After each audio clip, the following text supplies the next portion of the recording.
अनुस्कुरा घाटात 1.5 कोटींचं गोवा बनावटीचं मद्य जप्त. कोल्हापूर जिल्हा भरारी पथकाची कारवाई. आगामी जिल्हा परिषद पंचायत समिती निवडणुकांची आचारसंहिता लागू असताना राज्य उत्पादन शुल्क कोल्हापूर जिल्हा भरारी पथकानं बेकायदेशीर मद्य तस्करी विरोधात मोठी कारवाई केली आहे. शाहूवाडी तालुक्यातील अनुस्कुरा घाटातील राजापूर मलकापूर मार्गावर एक कंटेनर ट्रकवर छापा टाकून अंदाजे 1.5 कोटींचा मुद्देमाल जप्त केलाय. स्थानिक स्वराज्य संस्था निवडणुकांच्या काळात छुप्या मार्गाने दारूची वाहतूक होण्याची शक्यता लक्षात घेऊन राज्य उत्पादन शुल्क कोल्हापूर जिल्हा भरारी पथक सतर्क होतं. गोपनीय बातमीच्या आधारे कंटेनर ट्रकमधून बेकायदेशीर दारू जाणार असल्याच्या माहितीवरून राजापूर मलकापूर मार्गावरील अनुस्कुरा फाटा येथे सापळा लावला असता संशयास्पद 6 चाकी container truck number MH20 EG 1310 पकडला. यामध्ये गोवा बनावटीच्या विदेशी मद्याचा मोठा साठा आढळून आला.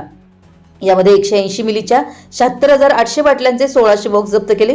मद्याचे अंदाजे किंमत 1,15,20,000, मद्यसाठ्यासह 15 लाखाचा ट्रक आणि मोबाईल असा एकूण 1,30,50,000 रुपयांचा मुद्देमाल एक्साईज पथकानं हस्तगत करून ट्रक चालक रामजीवन विरधाराम बिश्नोई वय 26 राहणार धनोडा चाळी तालुका रामसर जिल्हा बाडमेर राजस्थान याला अटक केली आहे. हा मद्यसाठा कुठे नेला जात होता आणि यामागचं मोठं रॅकेट आहे का याचा तपास कोल्हापूर जिल्हा भरारी पथकाकडून सुरू आहे. ही कारवाई कोल्हापूर जिल्हा अधीक्षक स्नेहलता नरवणे, उपाधीक्षक युवराज शिंदे यांच्या मार्गदर्शनाखाली करण्यात आली.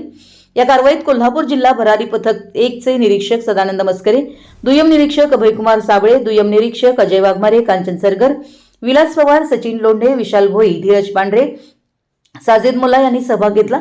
गुन्ह्याचा पुढील तपास दुय्यम निरीक्षक अजय वाघमारे करतात. नवसंकेत न्यूजसाठी कोल्हापूरहून अमोल कुर्णे. आपल्या परिसरातील महत्त्वाच्या बातम्या पाहण्यासाठी आमच्या नवसंकेत न्यूज चॅनलला यूट्यूबवर सबस्क्राईब करा आणि बेल आयकॉन प्रेस करा.